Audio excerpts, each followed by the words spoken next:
ऐसी भाजपा जो गुंडों को पालती है, उनको यहाँ से रवाना करना है, बिहार को उनसे निजात दिलाना है। राहुल गांधी जी से, तेजस्वी जी से और हमारे महागठबंधन के बाकी सारे वरिष्ठ नेताओं से मिलने के लिए कैसे हज़ारों हज़ार के संख्या में भीड़ इकट्ठा हो रही है कि हमारे आश्रम में जब सारे नेता इधर घूम रहे हैं हम लोग साथ में, तो वहाँ पे उनने हमला किया है। बिहार का चक्कर लग चुका है, हम कल समाप्ति की ओर जा रहे हैं।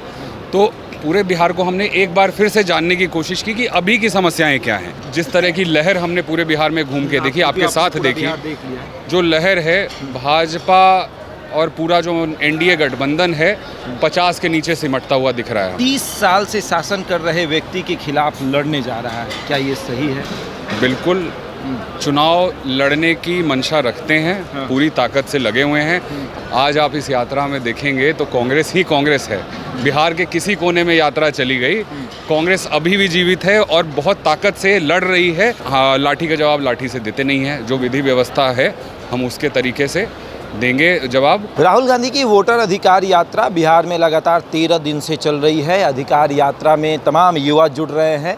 पटना सिटी के शशांत शेखर नाम से खूब फेमस हैं। पटना सिटी वाले शशांत बड़ा फेमस है, बड़े दिन से सोच रहे थे कि आपसे बातचीत की जाए।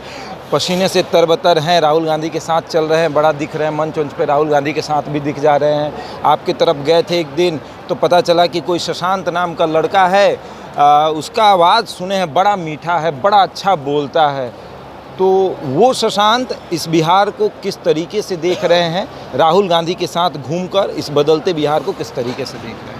देखिए 17 तारीख को यात्रा शुरू हुई है, तो सबके लिए 17 से शुरू हुई है। हम इसमें एक हफ्ते पहले से लगे हैं, तैयारियों में लगे हैं। तो जो कहा गया पार्टी के द्वारा उस पर हम काम कर रहे हैं और इस यात्रा को सफल बनाने के लिए पूरी कोशिश कर रहे हैं। और इसी दरमियान पूरे बिहार का चक्कर लग चुका है, हम कल समाप्ति की ओर जा रहे हैं। तो पूरे बिहार को हमने एक बार फिर से जानने की कोशिश की कि अभी की समस्याएं क्या हैं। लोगों के साथ जो उनकी अधिकार का हनन हो रहा है, पहले वोट चोरी होगा, पहले आपका वोट चुराएंगे आप, उसके बाद आपकी नागरिकता चुराएंगे, आपको जो सरकारी सुविधाएं मिलती है वो धीरे धीरे ख़त्म कर दी जाएंगी।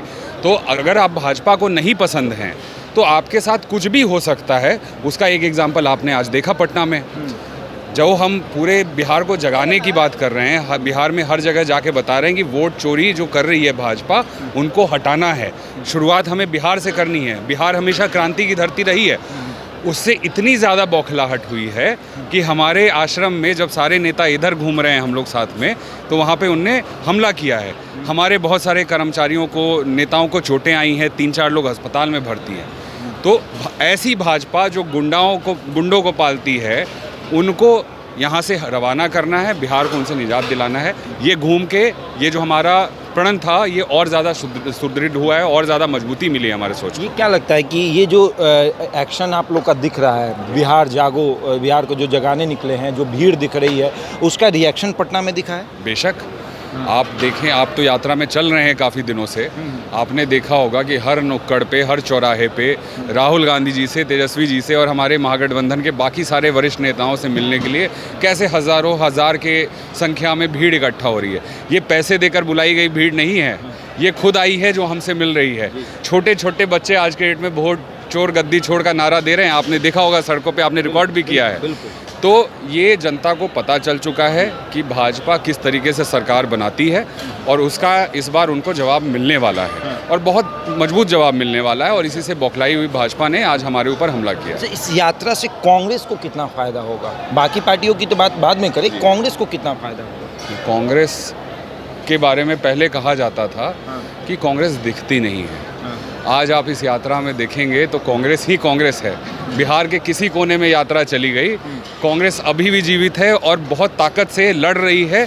अन्याय जब जब होता है कांग्रेस वहाँ खड़ी मिलती है और उसका उदाहरण ये यात्रा भी है। पटना सिटी में आपकी चर्चा बहुत हो रही है। उधर पटना साहिब की तरफ कहा जा रहा है कि एक 33 वर्ष का युवा है, अब पता नहीं आपकी उम्र कितनी है, मुझे नहीं पता है। 34 हो गई है कुछ दिन पहले है। हाँ। कि एक 33-34 की उम्र का एक बच्चा है जो 30 साल से शासन कर रहे व्यक्ति के खिलाफ लड़ने जा रहा है, क्या ये सही है?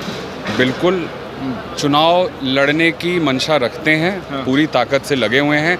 अगर हमारी पार्टी हमें वो रास्ता देगी, अगर वो भरोसा देगी, वो टिकट देगी, तो चुनाव में भाजपा को, नंदकिशोर जी को कैसे पटका जाएगा, कैसे उनको अलविदा कराया जाएगा, वो भी हम दिखाने की, वो करने की क्षमता रखते हैं। आप मुझे जहाँ तक अनुमान, आप 2-3 साल के होंगे या फिर यूँ कहे कि जन्म भी नहीं लिए होंगे तब से वो राजनीति कर रहे हैं और तब से वो आपके क्षेत्र के विधायक हैं जी। है उम्मीद कि आप पटक पाएंगे? राजनीतिक समझ रहे कितनी है आपकी उम्र, इतनी उनकी राजनीतिक समझ है। ऐसे बहुत उदाहरण है राजनीति में, और राजनीति में उल्टा ऐसे उदाहरण आपको ऐसे ही मिलेंगे। जो पुराना पेड़ होता है उसको गिराने वाला कोई युवा ही होता है। अभी यात्रा में हमारे साथ देवेंद्र यादव जी भी चल रहे हैं, उनकी भी आप स्टोरी देखें तो भिलाई में 26 साल की उम्र में वो आपके मेयर बन गए थे, 27 की उम्र में वो विधायक बने थे, 5 बार के विधायक मंत्री को हरा के। तो जो पुराना पेड़ होता है ना, जिसमें घुन लग जाता है, उस पेड़ को गिराने के लिए एक नए आदमी को ही आगे आना पड़ता है, और इसी वजह से हम पूरी ताकत से लगे। 25 में क्या होगा? 25 में महागठबंधन की सरकार बन रही है राज्य में, और पटना साहिब में आप देखिएगा, अभी आप लिख लीजिए, नंदकिशोर जी या भाजपा जिसको भी लड़ाए वहाँ से कम 50,000 वोट से हारने वाले हैं। जनता जाग चुकी है। देश में कितने सीटों पर, माफ करिएगा, बिहार में कितने सीटों पर महागठबंधन है? महागठबंधन तो सारी सीटों पे लड़ रही, 243 सीटों पे। आएगी कितनी सीटों पर? जो मेरा अनुमान है कि जिस तरह की लहर हमने पूरे बिहार में घूम के देखी, आपके साथ देखी, जो लहर है भाजपा और पूरा जो एनडीए गठबंधन है 50 के नीचे सिमटता हुआ दिख रहा है हमें। 50 के नीचे सिमटता हुआ दिख रहा है। 200 पार। अरे बोलने दीजिए, 400 पार भी बोल रहे थे, 240 पे सिमट गए थे ना। हाथ पैर जोड़ के सरकार बनानी पड़ी उनको, तो बोलने के लिए तो बहुत तुर्रम खा बैठे हैं। उसका रिएक्शन क्या होगा कांग्रेस का? देखिए, हम लाठी का जवाब लाठी से देते नहीं हैं। जो विधि व्यवस्था है हम उसके तरीके से देंगे जवाब। कल जब आप पहुंचेंगे तब क्या होगा? और कल जब पहुंचेंगे देखिएगा, वो गीदड़ हैं, पीठ पीछे आप पे हमला करके भागते हैं। अगर उनको आना था तो उनको आना चाहिए था, तब जब सारे लोग वहाँ थे, हम वहाँ पे होते, तब आते वो, तब उनको पता चलता हमारी ताकत का। तो ये गीदड़ भभकी है। हमारे बेचारे कर्मचारी कुछ वहाँ पे थे, कुछ नेता लोकल वहाँ पे थे, उन पे हमला करके भाग गए वो सारे डरपोक, एक नंबर के। आप वहाँ पे सारे बैठे हैं, तो उसको आप छोड़िए, वो भागते रहेंगे। उनको जवाब, जो असली जवाब देगी वो बिहार की जनता देगी, क्योंकि उनकी बौखलाहट जो उनने आज किया है वो पूरे बिहार को पता चल रहा है। चलिए, तो ये कांग्रेस वाले शशांक शेखर है, पटना सिटी में काफ़ी फेमस हैं, खास करके अब तो बिहार में फेमस हो गए हैं भैया। राहुल गांधी के साथ चल रहे हैं, कह रहे हैं कि हमारे विचार जो है वो गांधी वाले विचार है। अगर आप एक गाल पे थप्पड़ मारेंगे तो दूसरा गाल आपको दे देंगे। भाजपा जो गुंडागर्दी कर रही है उसका जवाब हम गुंडागर्दी से नहीं देंगे, उसका जवाब हम शांतिपूर्ण तरीके से देंगे। आज जो कुछ भी हुआ है कांग्रेस के मुख्यालय पर पटना में, वो एक भाजपा की गुंडागर्दी है और वो उनकी गुंडागर्दी दिखी है। बहरहाल इस खबर में इतना ही। बने रहे हमारे साथ और देखते रहें द इंडिया टॉप।